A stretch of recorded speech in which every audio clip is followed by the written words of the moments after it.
family. I'm Dr. Marissa Robinson, and this is Wine Therapy. I'm excited today, but I'm also cringing at the same time about what our topic is about today. I'm excited about my guest being here. We all work together, so this is how I met her. And her name is Sydney, and she's a LCSW, a therapist, and I'm sure she's going to talk a little bit more about whatever she wants to as far as it pertains to her and what she does. But today, she is going to talk to us about her specialty with sex therapy. Oh my God, I cannot. I tell her all the time, it's like, not gonna be that bad. I told her, I was like, I don't know how you do this with clients, because I'd be cringing like, I don't like your sex life. Like, no, you know. But it's so important though. It's such a big part in people's lives. I'd be like, I don't want to hear that. Like, I would be like, just find somebody else. I can't do it. I can't do it. Like, so you don't bring it up as a coping skill? As a who? As a coping skill. So you finna teach us today? Okay. I let people sex life be different. Come to me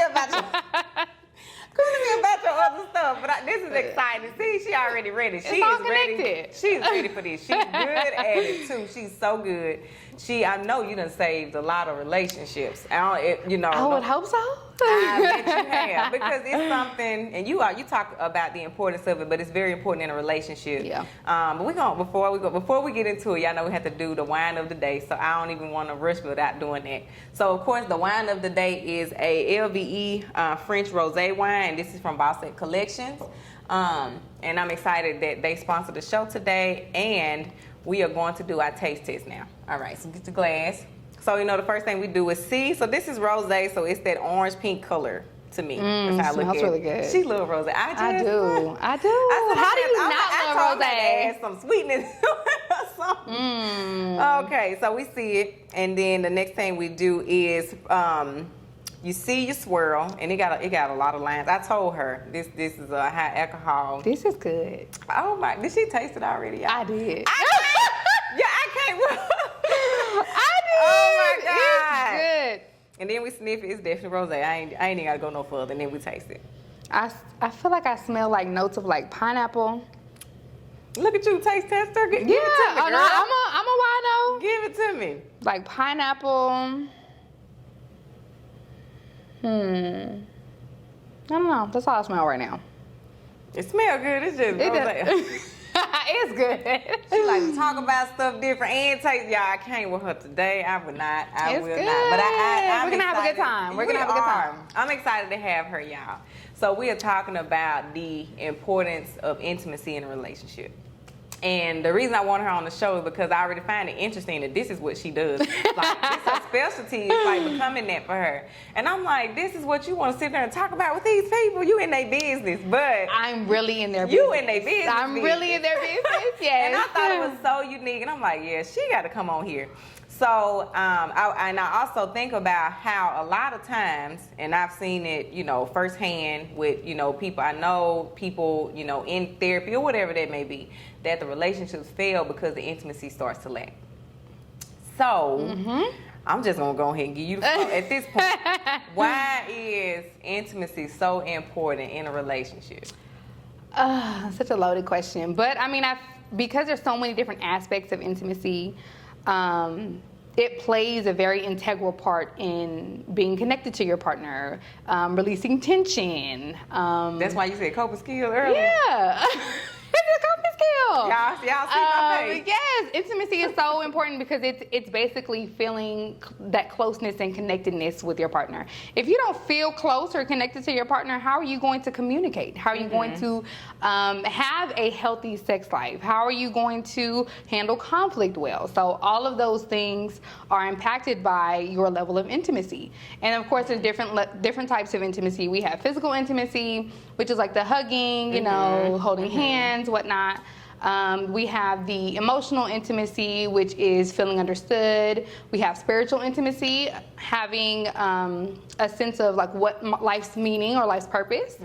And then we have sexual intimacy, of course. And then I think for me, I like to focus on the sexual intimacy part because I think in general, a lot of people have are misunderstood or have misconceptions about sex. Sex isn't always intercourse, Oh, help us. So I'm just saying, Because I think people, they do feel like this. So Yeah. you got to help us you got to break it down. Yeah, sex is not only intercourse, and sex is also not a pass or fail. And I think that's where a lot of people are struggling in their sex life in marriages because they feel like sex is a pass or fail. Like, no, it's not. What do you mean pass or fail? Meaning either you had an orgasm or you didn't. And you're not, and if you didn't, you're not satisfied, which is not the case. Like, you can have satisfaction without orgasm. So that's a part of it. But let's go back. Let's stop and go back to intimacy in general.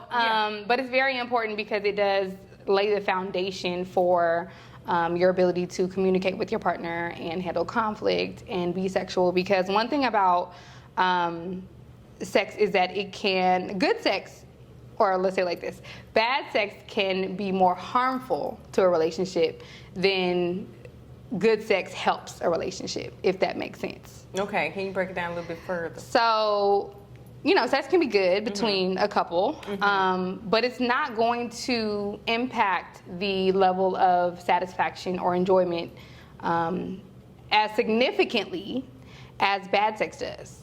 So if a couple has bad sex, that can ruin almost every other aspect. So it's that it is priority. That big. It is that big. And I think that's something we don't talk about, and that's why I like what I do. We don't. You know I don't. I'm a cringe. This is not my business, y'all. That's what I like. No, I get in people's business. I really do. And I try to come off as like a homegirl, friend, sister. So it's a very comfortable atmosphere, but I am definitely in people's business. Like, so how do the things you help I ask those that aren't affectionate and like, because I know that's with intimacy. I guess it does tie in with intimacy, I would assume, because if one partner is affectionate, the other one is not. What is your advice for that when the other partner is lacking what they feel like they need as far as intimacy in a relationship? Well, I think because as a private practice therapist, I would first figure out why. Or if one person does not like physical intimacy, let's figure out why. That's coming from somewhere. So let's start with that. Is it coming from childhood? Is it coming from mistrust? Because a lot of times when one person is intimate or more comfortable with physical intimacy and the other one isn't, there's a disconnect when it comes to trust. Okay. So trust. Trust is the foundation as well. Okay. Relationships is just building blocks, right? But trust is very big. So if one partner is physically intimate and the other one prefers not to be, like, where is the disconnect with the trust? Where's it coming from? Right? Where's it coming from? And that's kind of where I start. And usually if we can name something, if we can identify something, it's easier to deal with. So as soon as we identify the how would I say, like, just a break in understanding, then we can figure out how to move forward. So every couple is different, of course. Every person is different. So that may look like just open communication. Some people have struggles with just verbalizing things. So writing letters to your partner is something as simple as... You consider that intimate? Okay. Absolutely. Okay, That's emotionally intimate. Emotional. See, that's the thing too, because I think we don't understand the different aspects of intimacy. Because you just said emotional intimacy. Yeah. So what are the ones you can think of on the top of your head? What are some of those aspects of intimacy that most people don't understand or see? I think definitely emotional and mental. There's a lot of emphasis on the physical because it's the hugging, touching, sex, and then there's I think we do talk a bit about spiritual intimacy and just being on the same page, but I think the emotional and the mental are things that we kind of shy away from. And it's not because we necessarily mean to, but I think it's hard to go about the conversation. Maybe uncomfortable. That's what I would think. Yeah, it's uncomfortable. I mean, conversation or communication between two people, a lot of things can be uncomfortable, but there's always growth and understanding and healing on the other side of discomfort. But some couples just need a little more help getting through their discomfort. That's all it is. Your job, huh? That's my job. Okay. That's what I do. So I just kind of create an atmosphere that is comfortable so both partners feel heard, and identifying the root causes, and then giving them tips or homework on how to work on increasing the physical intimacy or the spiritual intimacy. When we're meeting with patients or clients, we're only with them an hour. Right? So the real work is when they go home. Yeah. So I heard you say homework. So you give them homework. Oh yeah, I give them homework. Oh, I like that. I give them homework too. I think that's amazing. Yeah, do your homework, baby. Give me the update when you finish. And when it comes to this aspect of my practice, I think the homework definitely looks a little different. Yeah. So some homework I've done is, blindfold each other and do non-sexual physical touch, or non-demanding physical touch, and then also sensual or playful touch. So making a game out of things. So that type of homework people tend to like. I like that. That's cute. People tend to like that type of homework. So how did you get into? I'm gonna go back. I just want to know how you got into this first and foremost. It just happened. It's not something I was looking to or looking for, or I really didn't mean to. It just kind of happened. I mean, you into it too. No, I am. I'm in deep. But I noticed that a number of clients that I was with, sex was a big issue. So I'm like, okay, there's something missing here. Maybe I should dive into this a bit more. And of course, I've had couples as well, and sex has come up. And I'm like, okay, well, maybe I need to focus on sex a little bit more. So it wasn't something I was looking to get into, but I noticed that I enjoyed it, and I'm comfortable, a little more comfortable than I thought I would be. Yeah. But I have really enjoyed the process of watching couples kind of bloom. I love that. And I definitely want to continue this journey. And especially, being a woman of faith as well, it's not something we talk about. I was going to get to that, not talking about it, because a lot of people, or a lot of relationships, we just speak of relationships, they fail with the intimacy part, but they never speak about it. Right. And what has been something that you realize why they don't speak out about sex being an issue, or intimacy as a whole being an issue in their marriage and it failing? Well, I have learned that sex is heavily tied to our ego. So people don't speak up because they don't want to hurt feelings. Shut up. They don't want to hurt feelings. So they don't want to hurt feelings. That's why they don't say nothing. So example. So if I'm not getting good sex, and I won't. So basically, I'm not telling him because I don't want to hurt his feelings and make him feel like he's not doing his part. Yes. When in honesty, it may not even be him. It could be something deeper. It could be you. And sometimes I've learned that sometimes the sex isn't bad. It's how you view sex that's impacting. Well, thank you for that. I feel like people need to hear that though. Yeah, sometimes it's not the physical sex. Sometimes it's how you view sex. And one thing I do with my clients when I first see them is, what is the purpose of sex for you? What is that? What is it for you? That's how we should look at it? No, well, it's just I want to understand what you think the purpose of sex is, because that will tailor how you approach sex. That will tailor how you show up in the bedroom. So if you feel like sex is only for pleasure, then you might miss the emotional aspect of connecting with your partner. If you think that sex is only for starting a family, then you may be missing the eroticism and enjoyment of sex, because it's like, okay, I'm here to do this, make a baby, and that's it. But you're not playful. You're not having an enjoyable mutual experience with your partner because you're not seeing it as that. So how do you help them come out of that perception of sex? I guess what has been your advice lately on it, maybe? Well, I think just education, psychoeducation, really just understanding the impacts that sex can have on a relationship, negative and positive, and then also normalizing certain desires or feelings about sex. So sex is a taboo topic, right? We know that. But it's also associated with a lot of guilt and shame. That's why we hide sex, right? So thank you. And I feel like, in our honesty, it comes from, if you are spiritual, it comes from that background. Yeah. Because what are we talking about this for? God said Right. marriage only, this and that, so they don't talk about it, right. As they maybe should, to kind of educate everybody on sex. So I feel like a lot of that comes from our background right. of not talking about it. No, it Your does. parents probably don't talk about it. If anything, you find out, it depends on what generation you are. Right. But sometimes you find out through a porn or something, it's just like, baby, that ain't sex. That's what you see, and they start to believe that. So I agree. It's a lot of unlearning. And that's why it's important to remember that sexual intimacy is a mutual experience. It's not just one person. You are in this together. And if you find that your partner is struggling with being physically or sexually intimate, then that's something that you both have to take on. It's not something where you can blame or, put off the responsibility on them. It's a partnership. And of course, I'm speaking of marriage, but I know people are dealing with this outside of marriage as well. Have to be realistic. But it is something that you have to tackle together.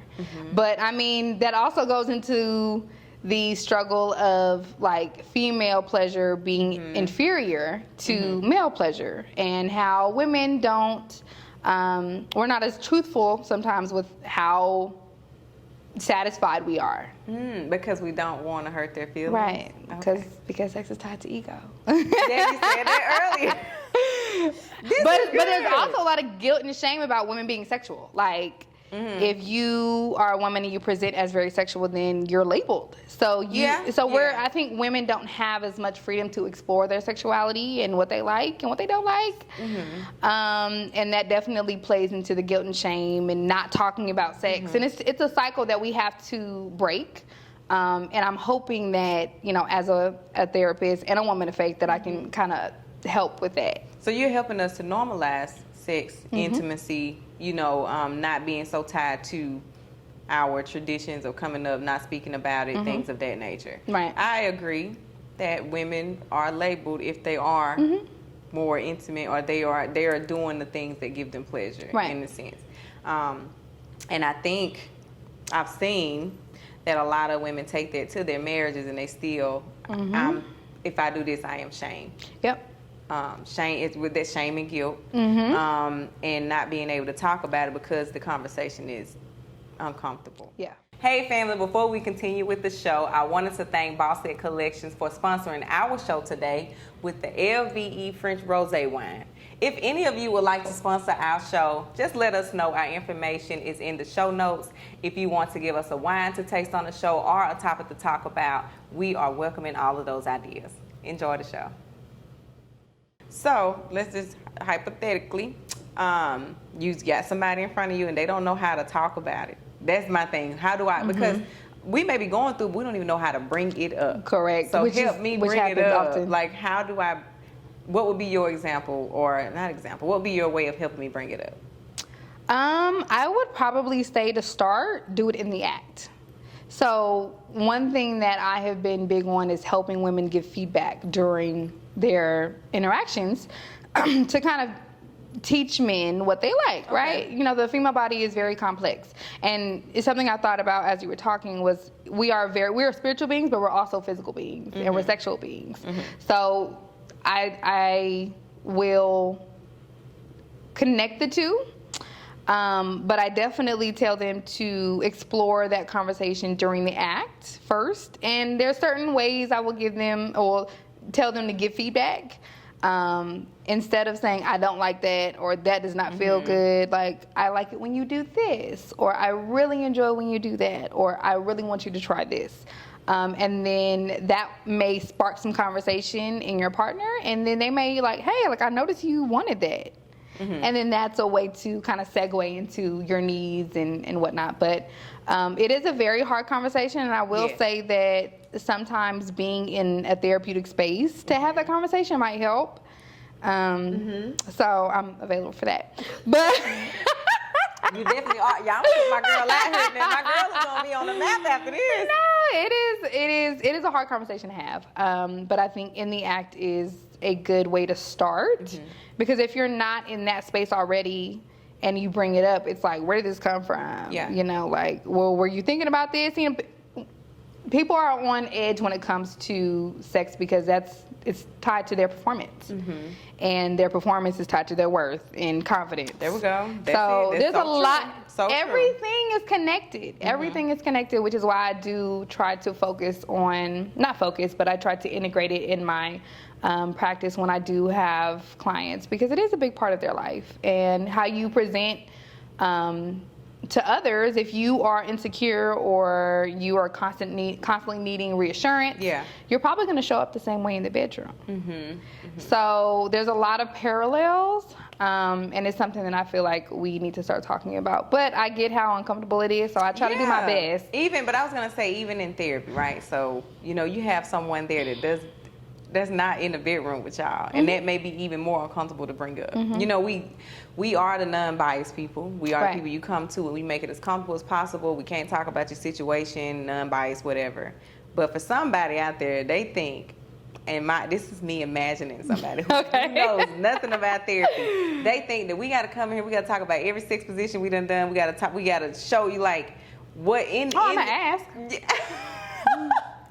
So I do ask, which is good. But they feel like, I think they have an idea of that.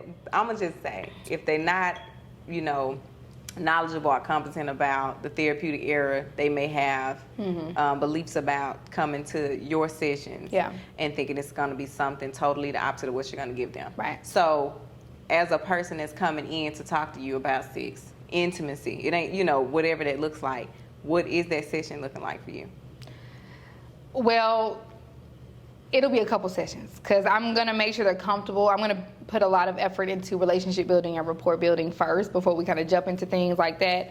But I generally just try to have a relaxed stance. I model a lot in my sessions. Okay, so good. That's if good. I want my clients to be relaxed, then I'm going to be a little more relaxed. You know, like I'm going to kick back and be a bit more transparent and vulnerable so they can feel that they have the freedom and the choice to be open and vulnerable as well. But I also try to include humor because laughing makes things a little easier. So we're going to laugh a lot. Sometimes dealing with things head on, like asking a question head on, like, do you like suction or licking? And like somebody will like, oh my God. Did like, she ask that me? Did she just ask me that for real? Like, girl, I was like, right out. oh my God. But sometimes that helps with breaking the ice. Like, let's just go in head first and get to the root of it. And that can kind of help to break the ice. But it varies. Every person is different. Every couple is different. But I put a lot of effort in making sure that they're comfortable in whatever that looks like. So it may be I may be a little more polished or I may be a little more relaxed. It just depends on whatever vibe I'm getting from them.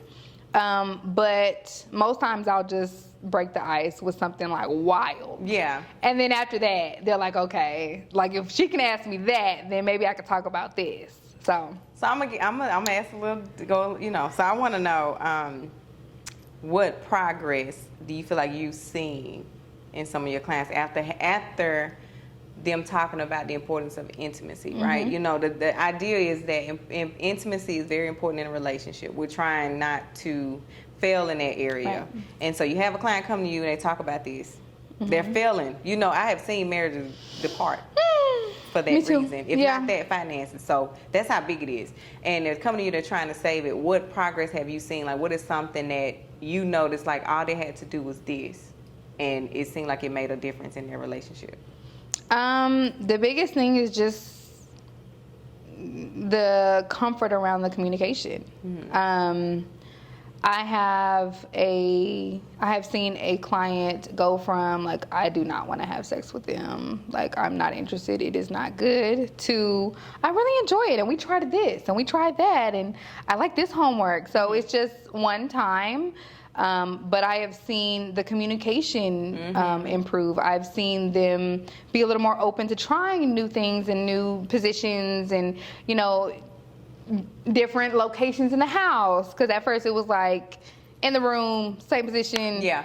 plan this, you know, but there's a lot of strength in spontaneity when it comes to intimacy, and that means like a random kiss on the forehead, or just holding hands like when you're at the grocery store. So I think there's a lot of strength in things being unpredictable, and I have seen clients progress in that way. Like, they don't feel the need to plan anymore. It's like, okay, well, if I have the desire, then I can do this.